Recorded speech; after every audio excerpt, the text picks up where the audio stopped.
Students, Bihar सरकार के आदेशानुसार लॉकडाउन होने के कारण सभी बच्चों को घरों में रहकर पढ़ाई करने का व्यवस्था किया गया है, जिसमें मैं शैलेंद्र श्री गुरु Govind Singh high school Patna city से आप सभी बच्चों के लिए my YouTube channel study with Shailendra के माध्यम से मैथमेटिक्स सब्जेक्ट आज पढ़ाने वाला हूं, जिसमें बुक्स आप लोग NCERT या BTVC रख सकते हैं, जिसमें चैप्टर 2 जो पॉलिनोमियल बहुपद है इसके बारे में कुछ जानकारी देंगे और कुछ नोट्स भी लिखाया जाएगा, जिसमें आप सभी लोग कॉपी कलम ये सब निकाल के रखें। तो सबसे पहले आप माय यूट्यूब चैनल को फटाफट सब्सक्राइब, लाइक और हाथ उठाकर घंटा ज़रूर बजाएं। तो चलिए आज क्लास 10 का शुरू किया जाए। तो आज अलजेब्रा, जिसको बीजगणित भी कहते हैं, इसमें आज पढ़ाया जाएगा। तो सबसे पहले आप बच्चे लोग ध्यान दीजिए कि अलजेब्रा जो होता है क्लास 10 में वो मुख्य रूप से 4 वर्गों में बांट दिया गया है, जिसमें पहला जो है बहुपद है और जिसको पॉलिनोमियल कहा जाता है, और दूसरा जो है 2 चर वाले रैखिक समीकरण है, और तीसरी जो है द्विघात समीकरण, और चौथी जो है समानांतर श्रेणी है। और इन सभी का एक समय निर्धारित किया गया है बिहार सरकार शिक्षा अधिकारी द्वारा, जिसमें बहुपद जो है 4 घंटे का समय लेती है, और 2 चर वाले रैखिक समीकरण 10 घंटे का समय है, और द्विघात समीकरण 10 घंटे में है, और समानांतर श्रेणी 5 घंटे का ये निर्धारित किया गया है। तो कुल मिलाकर अगर देखा जाए तो 29 घंटे ये लगती है। तो चलिए आज तो आप लोग पहले चैप्टर बहुपद पढ़ने से पहले आप लोग जो है फार्मूला होते हैं ये थोड़ा पढ़ाई कर लीजिए। कौन कौन से फार्मूला है वो लिस्ट हम आपके यूट्यूब चैनल पे डाल देंगे इसी वीडियो में। तो रुको ये लिए बहना जी।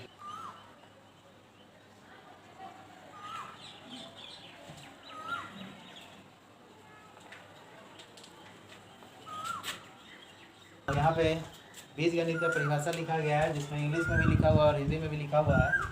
तो इंग्लिश वाला पहले देखिए, लिखा हुआ है the branch of mathematics which treats of the relation and properties of quantity bye means of letters and other symbols.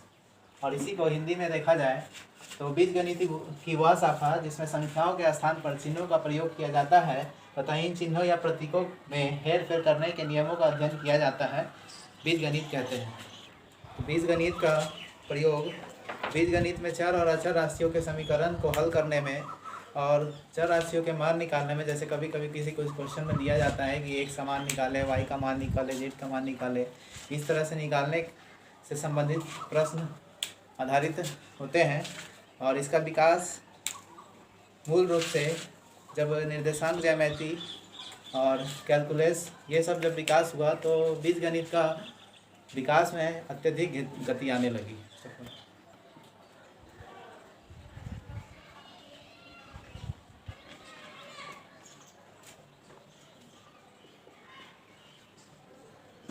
तो बच्चों थोड़ा ध्यान दीजिए, यहाँ पे पॉलिनोमियल अब चैप्टर जो है शुरू कर रहे हैं। तो आज पॉलिनोमियल में सबसे पहले परिभाषा क्या होती है, किसे कहते हैं बहुपद, बहुपद से क्या समझते हैं, ये सभी का क्वेश्चन जो है परिभाषा यहाँ लिखा हुआ है। तो कहते किसे हैं बहुपद। तो चर x का ऐसा विधीय व्यंजक जिसमें x के केवल अऋणात्मक पूर्णांक कहने का मतलब ये हुआ कि उसका जो की पावर हो वो माइनस में नहीं होनी चाहिए, पूर्णांक घात हो जो आरोही या अवरोही क्रम में व्यवस्थित होते हैं। और इससे कुछ पॉइंट्स भी हैं, जिसमें एक पॉइंट ये लिखाया गया है, इसे अंग्रेजी शब्द पॉलिनोमियल के प्रथम अक्षर p के द्वारा दर्शाया जाता है। और अगला पॉइंट तो बच्चों दूसरा पॉइंट उसी में आगे है, इसमें था क्या कि अर्थात जो है अगर चर x में एक बहुपद है तो उसको px के द्वारा दर्शाया जाता है। तो ये बहुपद का परिभाषा उससे संबंधित कुछ बातें थी जो बताया गया है। अब बहुपद में आगे कुछ नया टॉपिक है, जिसमें टॉपिक का नाम है बहुपद का गुणांक, जिसमें बहुपद का गुणांक पढ़ना है।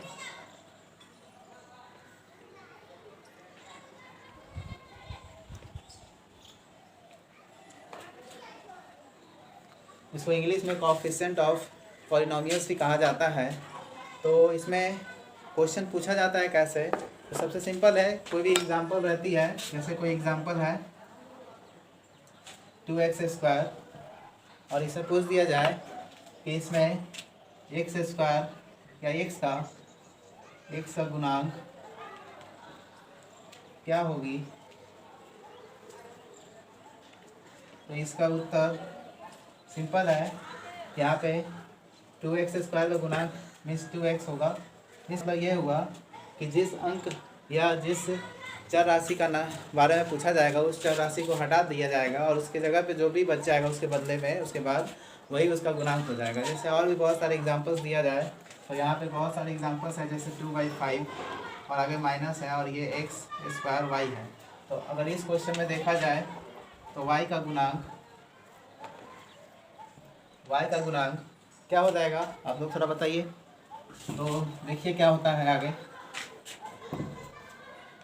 तो y का गुणांक हो जाएगा -2/5 x²।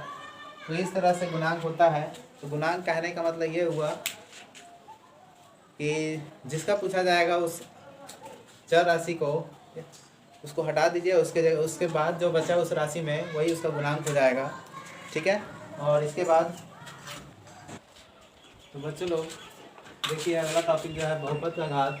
तो बहुपद को घात को इंग्लिश में पावर भी कहते हैं, डिग्री भी कहते हैं, इंडेक्स भी कहते हैं और पॉलिनोमियल्स। तो तीनों में से किसी का अगर दिया जाए तो सेम चीज़ हुआ, जिसको घात कहते हैं। घात मीन्स कैसे देखे होंगे, किसी पे अगर हमला करना हो तो घात लगाया रहता है, उसी तरह से ये मैथ के चरों राशि के ऊपर में ये इसको रखा जाता है। और इसका परिभाषा है, यहाँ पर परिभाषा है क्या कि बहुपद px में x के उच्चतम घात मतलब कोई भी पद दिया हुआ और उसमें उच्चतम जो घात होगी जिसको पावर कहते हैं, बहुपद px का घात कहा जाता है। जैसे कुछ एग्जांपल यहाँ पे दिया हुआ है, जैसे पहला एग्जांपल यहाँ पे है ये 3x - 4। तो इसमें अगर देखा जाए तो घात यहाँ पे कुछ नहीं है, इसका मतलब यहाँ पे 1 छुपा हुआ है और 1 छुपा है, इसका मतलब ये जो है घात हो जाएगा यहाँ पे कितना, 1 हो जाएगा। अगर इसमें दूसरा नंबर उदाहरण में देखा जाए तो यहाँ पे मैक्सिमम उदाहरण मतलब मैक्सिमम घात जो है ये 3 है, तो इसका जो है घात हो जाएगा 3। और अगला देखा जाए इसमें, क्योंकि इसका अगर देखा जाए तो ये है 1/x और ये पावर आ जाएगा 1/-1 आ जाएगा, जो कि क्या है, ऋणात्मक है। तो ये जो है बहुपद नहीं है, बहुपद नहीं है। रीज़न है कि शुरू में ही बहुपद का परिभाषा बताया गया था कि वैसा घात जिसका जो है पूर्णांक होनी चाहिए और अऋणात्मक होनी चाहिए। अऋणात्मक इस कहने का मतलब ये हुआ कि माइनस में नहीं होनी चाहिए। सब देखा जाए जो तीसरा एग्जाम्पल ख़त्म हुआ था, तब चौथा एग्जाम्पल जो है दिखाया जा रहा है, जिसमें y का पावर 3/2 + y - 1 है। तो ये पूछा जाएगा कि ये क्या बहुपद है या नहीं है। तो इसमें देखा जाए तो बहुपद का घात पूछा जाएगा तो क्या होगा, तो ये है पूर्णांक। तो परिभाषा में बताया गया था कि पूर्णांक नहीं हो सकता है, इसलिए यह बहुपद नहीं होगा, बहुपद नहीं होगा। अगला उदाहरण 5वां नंबर है, सिर्फ 2 लिखा हुआ है। इसमें पूछा जाएगा कि क्या ये बहुपद की घात है, अगर है तो क्या है। तो यहाँ पे 2 है, तो 2 को हम 2 का पावर 0 लिख सकते हैं, अर्थात ये 0 जो है इसको हम क्या कह सकते हैं, शून्य घात वाला बहुपद कह सकते हैं। तो ये टॉपिक ख़त्म हुआ बहुपद की घात। अब एक नेक्स्ट टॉपिक होगा बहुपदों का वर्गीकरण, जिसमें क्लासिफिकेशन ऑफ पॉलिनोमियल्स। अगर नेक्स्ट टॉपिक जो है बहुपदों का वर्गीकरण है, तो बहुपदों वर्गीकरण में जिसको क्लासिफिकेशन ऑफ पॉलिनोमियल्स कहा जाता है, जिसमें पहला जो है एक पदीय बहुपद है जिसको मोनोमियल कहते हैं, और दूसरा जो है द्विपदीय बहुपद है जिसको बाइनोमियल कहते हैं, और तीसरा जो है त्रिपदीय बहुपद जिसको ट्राइनोमियल कहते हैं, और चौथी जो है शून्य बहुपद जिसको जीरो पॉलिनोमियल कहते हैं, और पांचवी जो है अचर बहुपद जिसमें कांस्टेंट पॉलिनोमियल कहते हैं। इसके अलावा और भी है, मूलभूत रूप से 5 यहाँ पे पढ़ना है आप लोगों को, और इन सभी पढ़ने के बाद हम इस सभी का एग्जाम्पल अब शुरू किया जाएगा। तो बच्चे लोग थोड़ा ध्यान दें, एक पदीय बहुपद जिसमें पद जो है एक हो तो उसको बोलते हैं एक पदीय बहुपद, अर्थात वैसा बहुपद जिसमें एक पद हो से एक पदीय बहुपद कहते हैं। दूसरा जो है द्विपदीय बहुपद है, जिसमें देख रहे हैं 2x² - 3x, एक पद ये हुआ और एक पद ये हुआ, मीन्स ये दो पद हुआ। दो पद होने के कारण इसे जो है द्विपदीय बहुपद कहते हैं। तो इसका डिफिनेशन अगर परिभाषा बोला जाए तो वैसा बहुपद जिसमें दो पद हो उसे द्विपदीय बहुपद कहते हैं। ठीक है, अब तीसरा से शुरू आते हैं। और त्रिपदीय बहुपद, तो त्रिपदीय बहुपद जिसमें जो है तीन पद हो। तीन पद हो मीन्स एक पद ये हुआ, दूसरा पद ये हुआ, तीसरा पद ये हुआ। ठीक है, तो ऐसे बहुपद को त्रिपदीय बहुपद कहेंगे। ठीक है, अगला जो है शून्य बहुपद। शून्य बहुपद में ध्यान दें, यहाँ पे जितना भी है ये एक पद, पहला पद हुआ, दूसरा हुआ, तीसरा हुआ, चौथा हुआ, ये सभी का वैल्यू जो है यहाँ ध्यान दे रहे हैं कि जितना भी x पावर 4 है, स्क्वायर है, या x पावर 1 है, या x पावर यहाँ पे भी कुछ नहीं है, तो जिनका है सबका गुणांक देख रहे हैं शून्य। मीन्स कहने का मतलब ये उपपद उसे कहते हैं जिसमें x की घात कुछ भी हो उसका गुणांक जो है हमेशा शून्य हो, तो उसे शून्य बहुपद कहेंगे। और अगला जो है अचर बहुपद। लास्ट जो है अचर बहुपद है जिसमें उदाहरण दिया हुआ 2 - 5 √3। तो ये ऐसे बहुपद है जिनका डिफिनेशन जो है अगर बोला जाए परिभाषा, तो जिस बहुपद में केवल एक ही पद हो और जो किसी वास्तविक संख्या के बराबर हो तो वैसे बहुपद को अचर बहुपद कहते हैं। तो बच्चे लोग देखे अभी कुछ परिभाषा पढ़े थे, इसमें एक पॉइंट आया था वास्तविक संख्या। तो वास्तविक संख्या के बारे में थोड़ा जानकारी ले लीजिए ताकि हो सके आपको कन्फ्यूज़न हो। तो वास्तविक संख्या की परिभाषा में थोड़ा देखिए क्या हम लिखे हैं। वास्तविक संख्या जिसको रियल नंबर्स कहते हैं, रियल नंबर्स कहा जाता है। और गणित में वास्तविक संख्या सरल रेखा के अनुदिश किसी राशि को प्रस्तुत करने वाला मान है। ठीक है, ये इसका परिभाषा हुआ।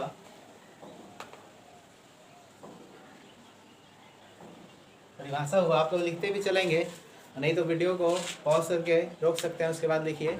ठीक है, उसके बाद इसी में अर्थात उसी को अगर लिखा जाए तो जिसमें सभी परिमेय संख्याएं चाहे वो धनात्मक हो, ऋणात्मक हो, कॉमा भिन्नात्मक संख्याएं जैसे 4/3 हो, कोई भी भिन्न वाली संख्या जो 2/3 हो, 4/5 हो, इस तरह के हो सकती है। और सभी अपरिमेय संख्या जैसे √2, √3, ये सभी संख्याओं का जब ग्रुप बनता है तो इसको बोलते हैं वास्तविक संख्या।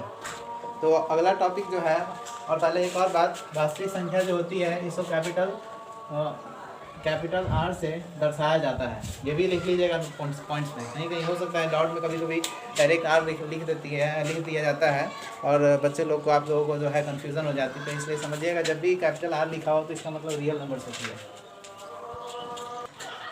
चलिए बच्चों आगे ध्यान दें। नेक्स्ट टॉपिक है बहुपदों का प्रकार। इसमें टाइप्स ऑफ पॉलिनोमियल्स पढ़ना है, जिसमें अब घात के आधार पर जो है बहुपद को बांटा गया। इससे पहले जो पढ़े थे वो पद के आधार पर बांटा गया था, अब जो है घात के आधार पर है।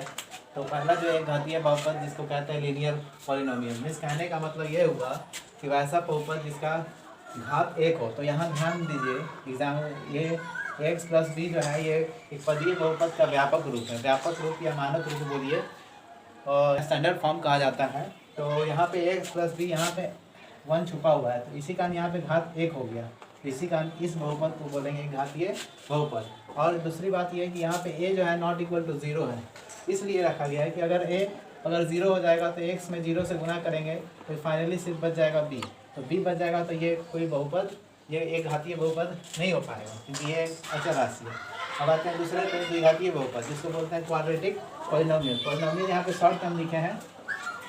तो इसका मानक रूप या व्यापक रूप बोला जाए तो x² + bx + c है, जहाँ ये ≠ 0। उसी तरह यहाँ पे a जो है 0 नहीं हो सकता है, क्योंकि अगर 0 कर देंगे, x² से गुना कर देंगे तो ये पावर जो है ये पूरा 0 हो जाएगा। 0 अगर हो जाएगा तो ये बच जाएगा एक पदीय बहुपद, जो कि यहाँ पर हमको आप पढ़ रहे हैं क्या, द्विघातीय बहुपद। अब आते हैं और एक और बात, द्विघातीय बहुपद में यहाँ पे एक वर्ड आया है क्वाड्रेटिक। तो क्वाड्रेटिक जो शब्द है वो क्वाड्रेट शब्द से उत्पत्ति हुई है, और जिसका अर्थ होता है स्क्वायर या वर्ग। जो आप लोग पढ़े भी है, किसी अंक का स्क्वायर मीन्स वर्ग अगर देखा जाए तो 2 का वर्ग 4 होता है, 2 का वर्ग 4 होता है, 3 का स्क्वायर 9 होता है, इस तरह से होती है। तो अगला जो टॉपिक है अब इसी में देखा जाए तो 2 उदाहरण तो हो गया। अब आगे जो है अब जो त्रिघातीय बहुपद आएगा। त्रिघातीय बहुपद में इसी तरह जो है जिसमें 3 घात हो उसको त्रिघातीय बहुपद कहेंगे।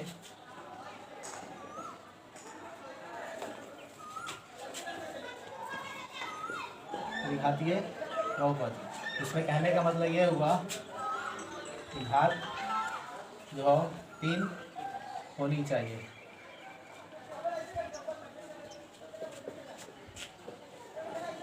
मतलब अर्थात जो है अवधात 3 होगी तो उसे बोलेंगे त्रिघातीय बहुपद। और इसका डिफिनेशन बोला जाए तो सिंपल भाषा में अगर बोले जाए तो वैसा बहुपद जिसका घात अधिकतम जो हो 3 हो तो उसे त्रिघातीय बहुपद कहेंगे। इसमें अगर देखा जाए तो यहाँ पे एग्जांपल है 2x³ ये हो गया, दूसरा 3x³ + 5x² + 5, तीसरा एग्जांपल 7x³ x छोड़िए x तो दिया गया, अब जो है y लेते हैं 7y³ 4x² + 7। तो यहाँ पे देख रहे हैं तीनों जो एग्जांपल दिया गया है सब में जो अधिकतम घात जो है 3 है, इसी कारण ये बहुपद को कहेंगे त्रिघातीय बहुपद। अब जो है अगला टॉपिक है, हाँ एक और बात, त्रिघातीय बहुपद का जो है व्यापक रूप जो होता है वो होता है ax³ + bx² + cx + d, जहाँ d ≠ 0। ये बहुत ज़रूरी है बोलना, क्योंकि अगर 0 हो जाएगा तो ये पूरा 0 हो जाएगा, जब 0 हो जाएगा तो सिर्फ ये बचेगा, तो ये त्रिघातीय नहीं रहकर ये द्विघातीय हो जाएगा। इसलिए ध्यान रखिएगा कि जहाँ डी नहीं ए ≠ 0 होनी चाहिए, ठीक है। और आप लोग जो है थोड़ा समझते भी जाइएगा, और कॉपी में कुछ पॉइंट्स अगर आपको समझ में नहीं आ रहा हो तो वो पॉइंट्स अपने पॉइंट्स में कहीं पर अंडरलाइन कर लीजिएगा या साइड में कहीं पे लिख लीजिएगा, और जब इसका डाउट क्लास चलाया जाएगा तो आप पूछ सकते हो उसमें। तो अगले जो है टॉपिक है इसी का चौथा है, बोला जाएगा चतुर्थ घातीय बहुपद। चतुर्थ घातीय बहुपद में होता क्या है, तो उदाहरण जो है 4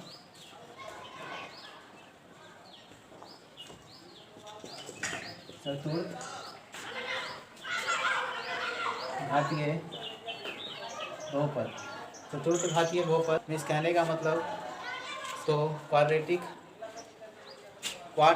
बोला जाता है। क्वाड्रेटिक मीन्स कहने का मतलब ये हुआ क्वाड्रेटिक पॉलिनोमियल, या किसी को बाई क्वाड्रेटिक पॉलिनोमियल कहते हैं, या बाई क्वाड्रेटिक पॉलिनोमियल कहते हैं। अर्थात वैसा बहुपद जिसमें अधिकतम घात 4 हो तो उसे चतुर्थ घातीय बहुपद कहते हैं। और इसका व्यापक रूप होगा ax⁴, उसके बाद b x³ c x² और d हो जाएगा, और dx होगा, और उसके बाद और अंतिम में ई अचर हो जाएगा। और यहाँ पे ई के जगह पे हो सकता है कहीं कहीं आपको के भी दे सकता है, किताब में आप देखेंगे तो उससे कोई प्रॉब्लम नहीं है कि ई रखिए या के रखिए, उससे कोई दिक्कत नहीं है। यहाँ कहने का मतलब ये हुआ कि ये जो है वो अचर करना है, बस ये ध्यान रखिएगा, ठीक है। और उसके बाद ये जो देख रहे हैं ए ≠ 0 होनी चाहिए जहाँ। तो ये टॉपिक आपका चौथा जो है चतुर्थ घातीय बहुपद ख़त्म हुआ। अब जो है नेक्स्ट टॉपिक आएगा जिसमें आप लोग ध्यान अगर दिए होंगे तो कॉपी पे देखे होंगे कि बहुत सारे ग्राफ दिए हुए रहते हैं, ग्राफीय विधि द्वारा बहुपद को हल करना, तो वो अब टॉपिक शुरू करेंगे। बच्चे लोग थोड़ा ध्यान दीजिए। अब नेक्स्ट टॉपिक हम लोग को पढ़ना है जिसमें बहुपद के शून्यकों के ज्यामितीय निरूपण, जिसमें देखे होंगे बहुत सारा ग्राफ रहता है, और ग्राफ में कभी कभी ऐसा पाई रहता है, कभी कभी ऐसा रहेगा, इसमें ऐसा टच होता है। तो इस तरह से रिलेटेड जो है क्वेश्चंस पढ़ना है। इसमें इसको इंग्लिश में कहते हैं geometric meaning of zeros of a polynomial. तो सबसे पहले यहाँ पे आता है जो पहले पढ़े थे घात के आधार पर एक घातीय बहुपद। एक घातीय बहुपद कहने का मतलब ये हुआ कि आलेख, आप थोड़ा ध्यान से सुनिएगा, इसमें कुछ पॉइंट्स बाय पॉइंट्स बताएंगे। तो पहला पॉइंट्स इसमें यह है कि एक घातीय बहुपद में आलेख जो होती है सरल रेखा होती है जो एक सच को सिर्फ केवल एक बिंदु पर काटती है, और इस बिंदु को ही x का नियामक मानते हैं, और यही अंक जो मतलब x का नियामक हुआ वही एक घातीय बहुपद का शून्य या शून्यक होता है। जैसे आप थोड़ा ध्यान दें कि अगर कोई ये x अक्ष है, ये x हो गया, ये x डैश हो गया, ये y हो गया, ये वाई डैश हो गया। तो सबसे पहले ये भी ध्यान देंगे कि ये जो है मूल बिंदु है, मूल बिंदु का निर्देशांक 0 और 0 होती है, ठीक है। तो अब मान के चलिए कोई बिंदु है, यहाँ से कोई रेखा गुजर रही है, ठीक है, और ये मान के चलिए यहाँ से क्रॉस हुआ। तो सिंपल चीज़, अगर ये 1 है, अगर ये 2 है, तो इसका निर्देशांक लिखा जाएगा तो 2,0 होगी। और ये देख रहे हैं कि एक घातीय बहुपद का ही होगा, क्योंकि इसका व्यापक रूप ax + b होता है। इसी कारण क्योंकि पावर यहाँ पे 1 है छुपा हुआ, तो जो हम लिख भी सकते हैं और नहीं भी लिख सकते हैं। तो अगर पूछा जाए कि अगर ये बहुपद जो ग्राफ बना हुआ है, अगर उसका देखा जाए, तो इसका अगर शून्यक देखेंगे, शून्यक देखेंगे तो शून्यक जो है केवल एक होगा, केवल एक होगा, क्योंकि ये एक अक्ष को सिर्फ एक बार काट रही है, और जहाँ पे काट रही है वो एक अक्ष का बिंदु 2 है, निष्ठु है। तो पूछा जाएगा अगर ऐसा कोई ग्राफ हो जिसमें कोई रेखा जो है एक अक्ष को काट रही है, और उसमें पूछ दिया जाए एक्स का नियामक जो है या इस बहुपद का शून्यक क्या होगा, तो जो एक्स का नियामक है वही जो है शून्यक कहलाएगा। और एक और बात ये ध्यान रखिएगा कि घातीय बहुपद में सिर्फ एक अक्ष को सिर्फ केवल एक बार ही काटती है, ठीक है। अब अगला जो है, अब हो सकता है इसी में और अगर उदाहरण देखा जाए तो ये माइनस वाला के तरफ अगर देखा जाए तो ऐसे भी काट सकती है। अगर ऐसे भी काटेगी, मान के चलिए ये 1 -1 है और ये -2 है, और इसका पॉइंट हो जाएगा -2, 0। इस ग्राफ के लिए जो है शून्य तो केवल एक ही होगा, मगर अगर होगा तो क्या होगा, तो यहाँ देखिए ये शून्य जो है -2 होगा, क्योंकि एक्स का नियामक -2 है। तो बच्चे लोग ध्यान दीजिए, ये टॉपिक एक घातीय बहुपद का जो ग्राफीय विधि होता है वो समझ में आ गया होगा। अब जो है द्विघातीय बहुपद का निरूपण आरेखीय आलेखीय विधि से किया जाता है, तो वो किस प्रकार से किया जाता है और किस तरह से वो क्वेश्चन प्रश्न बोर्ड एग्ज़ाम में हो या जो भी एग्ज़ाम में होती है वो कैसे पूछा जाता है। हमारे ये पार्ट अब जो है अब यहीं पे हम रोकेंगे, क्योंकि जो है मार्कर भी थोड़ा खत्म होने वाली है और बैटरी भी डाउन होने वाली है, इसलिए आपको रोक दिया जाए। तो आप लोग जहाँ तक पढ़े हों वहाँ तक रिवाइज़ कर लीजिएगा, और अगला वीडियो जो है पार्ट 2 बनाकर हम देंगे, वो बहुत जल्दी हो सकता है, तो कल नेक्स्ट वीडियो डाल दिया जाएगा। और इस वीडियो को जहाँ तक हो सके आप शेयर कीजिए, लाइक कीजिए, सब्सक्राइब कीजिए, और जो भी हो सके सभी बच्चे को इन्फॉर्म किया करें, ठीक है। और ये स्टडी चैनल है ये, क्योंकि ये नाम है स्टडी विद शैलेंद्र। धन्यवाद।